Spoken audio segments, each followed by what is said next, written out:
مفيش حد مننا ما بيتابعش الدوري الانجليزي، الدوري الاكثر متعة في العالم. ومفيش حد فينا برضه ما سألش نفسه مين اللاعب اللي كل شوية بيتقال اسمه وبيتقال انه الهداف التاريخي للدوري الانجليزي. مين اللاعب ده اللي مخلي كل النجوم دي وراه ومحدش عارف يحصله؟ لاعب خد هداف الدوري الانجليزي 3 مرات على التوالي، وكان شايل الفرق اللي لعب لها على كتافه، واتظلم في البالون دور اكتر من مرة. صاحب معجزة الدوري مع بلاك بيرن سنة 95، وكان صاحب اغلى صفقة انتقال في التاريخ في يوم من الايام. هكلمك النهارده عن الهداف التاريخي للدوري الانجليزي ألان شيرر. يلا بينا. يلا بينا يلا بينا يلا بينا يلا يا نصار. ألان شيرر اتولد في مدينة نيوكاسل سنة 70، وركز في مدينة نيوكاسل كويس عشان هنرجع لها كتير على مدار الحلقة. ألان شيرر كان زي أي طفل إنجليزي بيعشق الكورة، حلمه كان يلعب في النادي اللي موجود في المدينة اللي بيعيش فيها. ألان شيرر كان بيحلم بحاجة واحدة بس، وهو إنه يلبس تيشيرت نيوكاسل ويلعب في ملعب سان جيمسز بارك. المهم شيرر يلتحق بأكاديمية ساوثهامبتون ويثبت نفسه على طول، وكان مهاجم كلاسيكي زي ما بيقول الكتاب. أول ظهور لألان شيرر وأول ماتش ليه كأساسي في الدوري الإنجليزي كان في موسم 87-88، ساوثهامبتون بتلعب ارسنال. وقتها شيرر كان عنده 17 سنه بس. انت طبعا فكرت دلوقتي اني هقول لك انه عمل ماتش حلو قدام ارسنال وما كانش خايف. لا، مش هقول لك كده خالص. ألان شيرر سجل هاتريك في ارسنال عشان صحافه انجلترا تتجنن وتقول مين الواد اللي عنده 17 سنه ده اللي عمل كده في ارسنال في اول ظهور ليه. بدايه شيرر بقى الحقيقيه كانت موسم 91-92. شيرر خلاص بقى المهاجم الاساسي لساوثهامبتون، وفي الدوري الانجليزي شيرر قدر يسجل 13 هدف، ولولا اهداف شيرر في الدوري كان زمان ساوثهامبتون هبط للدرجه الثانيه. وفي الصيف نادي بلاك بيرن قرر يشتري شيرر ب 4.5 مليون يورو، وتبدا رحله ألان شيرر التاريخيه نحو لقب الهداف التاريخي للدوري الانجليزي. اول موسم لشيرر مع بلاك بيرن، شيرر يسجل في اول 21 ماتش في الدوري 16 هدف ويصنع 4 اهداف. بس للاسف شيرر يتصاب في نص الموسم ويغيب لنهايه الموسم. ونروح لموسم 93-94. شيرر اثبت نفسه كمهاجم من طراز رفيع. شيرر قدر يسجل في كل الفرق الكبيره يعتبر، ويقدر يخلي بلاك بيرن في المركز الثاني في الدوري. وشيرر يسجل 31 هدف في الدوري الانجليزي. والمفاجاه بقى انه ما كانش الهداف الموسم ده، لان اندي كول كان مسجل اعلى منه ب3 اهداف بس. ونروح لموسم 94-95، الموسم التاريخي لبلاك بيرن اللي كان بطله الاول ألان شيرر. الدوري الانجليزي كان مسيطر عليه مانشستر يونايتد اخر سنتين، كان هو اكتر فريق مستقر في الدوري وعنده لعيبه كويسه، وكمان جابوا هداف الدوري الموسم اللي فات اندي كول. وطبعا زياده عن كده معاهم السير اليكس فريكسون. يعني كل المؤشرات بتقول ان اليونايتد هيحافظ على اللقب. المهم يبدا الدوري. اول 10 ماتشات في الدوري لبلاك بيرن، تكسب 6 ماتشات وتتعادل 3 ماتشات، تخسر ماتش واحد بس. وشيرر في ال10 ماتشات دول سجل 6 اهداف وصنع 6 اهداف، وبلاك بيرن يبقى في المركز الثالث. وفي الماتش ال11 بلاك بيرن يلعب اليونايتد، واليونايتد تفوز 4-2 وينزل بلاك بيرن للمركز الرابع. ولحد الجوله ال20 بلاك بيرن تفوز 8 ماتشات وتتعادل ماتش واحد بس. وفي ال9 ماتشات دول شيرر سجل 10 اهداف وصنع 5 اهداف. ومانشستر يونايتد الناحيه الثانيه يخسر ماتش ويتعادل ماتش، وبلاك بيرن يتصدر الدوري. وبعدها بلاك بيرن يخسر من توتنهام واليونايتد ويرجع للمركز الثاني، بس يعني الفرق ما كانش بيبقى كبير بينهم وبين اليونايتد. وفي الجوله 29 بلاك بيرن يستغل خساره اليونايتد من ايفرتون ويرجع يتصدر تاني. ولحد الجوله الاخيره ما كانش معروف مين هيفوز بالدوري. بلاك بيرن 89 نقطه واليونايتد 87 نقطه. وبلاك بيرن هيلاعب ليفربول على الانفيلد، واليونايتد هيلاعب ويست هام. يعني ماتش اليونايتد اسهل بكتير من ماتش بلاك بيرن. بلاك بيرن يخسر 2-1 من ليفربول، وشكل حلم الدوري هيروح في اخر لحظه. بس ويست هام تخدم بلاك بيرن خدمه العمر وتتعادل مع اليونايتد عشان بلاك بيرن تعمل المعجزه وتفوز بالدوري فرق نقطه واحده بس عن اليونايتد. وطبعا بطل حلقتنا ألان شيرر كان بطل الحكايه كلها. شيرر سجل 34 هدف وخد هداف الدوري، وكمان بفارق 9 اهداف كامله عن اللي بعده. وكمان شيرر صنع 13 هدف في الدوري. وشيرر ياخد جايزه احسن لاعب في الدوري الانجليزي عن جداره واستحقاق. واجمالا الموسم ده شيرر سجل 37 هدف وصنع 15 هدف في كل المسابقات. المشكله بقى الموسم ده ان شيرر كان في المركز الاخير في ترتيب البالون دور. والله زي ما بقول لك كده، وما خدش غير صوت واحد بس في البالون دور. ونروح لموسم 95-96. بلاك بيرن مستواه بقى سيء جدا وياخد المركز السابع في الدوري، ويبان جدا اللي حصل الموسم اللي فات طفره ومش هتحصل تاني لبلاك بيرن.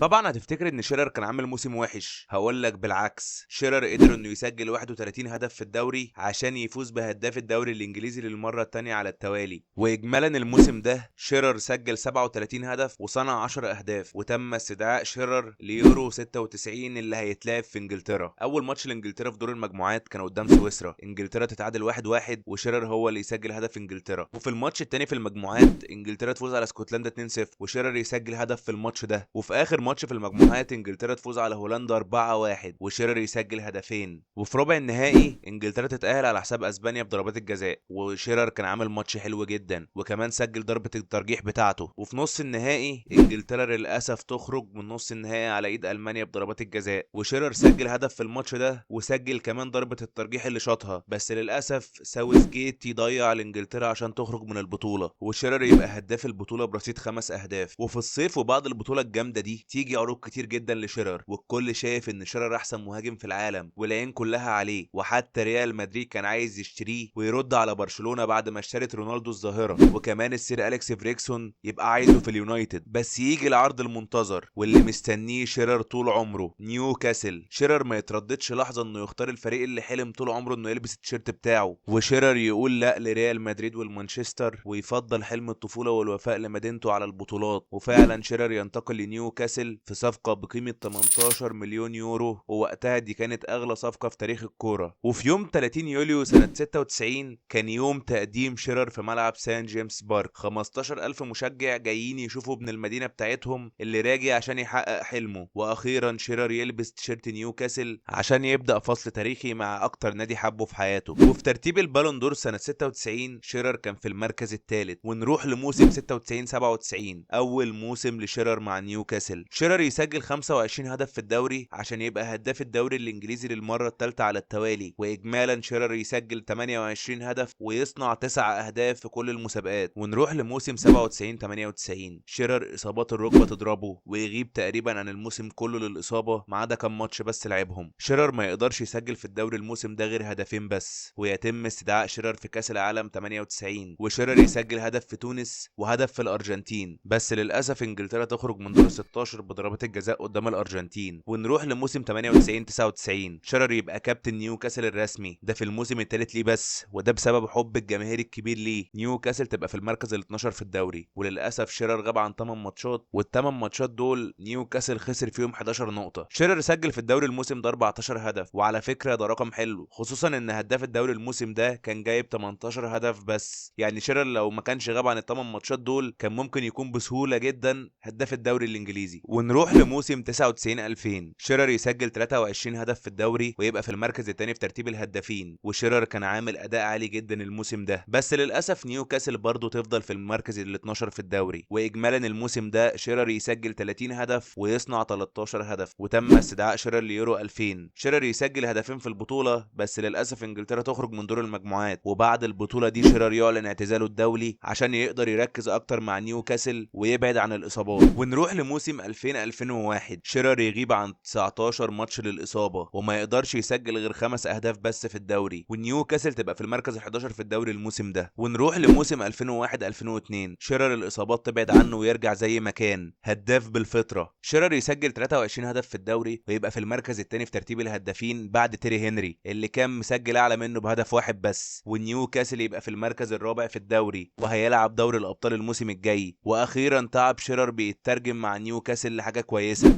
وفي كاس العالم 2002 كله كان عايز شيرر يرجع من الاعتزال ويلعب كاس العالم مع انجلترا، بس شيرر رفض وفضل متمسك بقراره. ونروح لموسم 2002 2003 شيرر يسجل 17 هدف في الدوري ونيوكاسل تبقى في المركز الثالث في الدوري، وشيرر يسجل 6 اهداف في دوري الابطال، وقدام الانتر في جوزيبي مياتزا عمل ماتش من اجمل الماتشات في تاريخه. شيرر يسجل هدفين في الانتر والماتش يخلص تعادل 2-2. ونروح لموسم 2003 2004 شيرر يسجل 22 هدف في الدوري ويكون في المركز الثاني في ترتيب الهدافين بعد تيري هنري، ونيوكاسل بقت في المركز السادس في الدوري. ونروح لموسم 2004 2005 شيرر يغيب عن ماتشات كتير الموسم ده وخلاص عامل السن اثر على شيرر. شيرر كان وقتها عنده 34 سنة. شيرر يسجل في الدوري 7 اهداف بس ونيوكاسل تبقى في المركز ال 12. ونروح لموسم 2005 2006 اخر موسم لشيرر على الملاعب. يوم 4 فبراير سنة 2006 كان في حدث تاريخي كل جماهير نيوكاسل مستنياه، ماتش قدام بورتموث وشيرر مسجل 200 هدف وعادل رقم جاك ميلبورن الماتش اللي فات، والكل مستني شيرر يسجل الهدف ويبقى الهداف التاريخي لنيوكاسل منفرد. وفعلا شيرر يسجل وينفجر الملعب سان جيمس بارك والكل بينده باسم شيرر وبيحتفل بيه.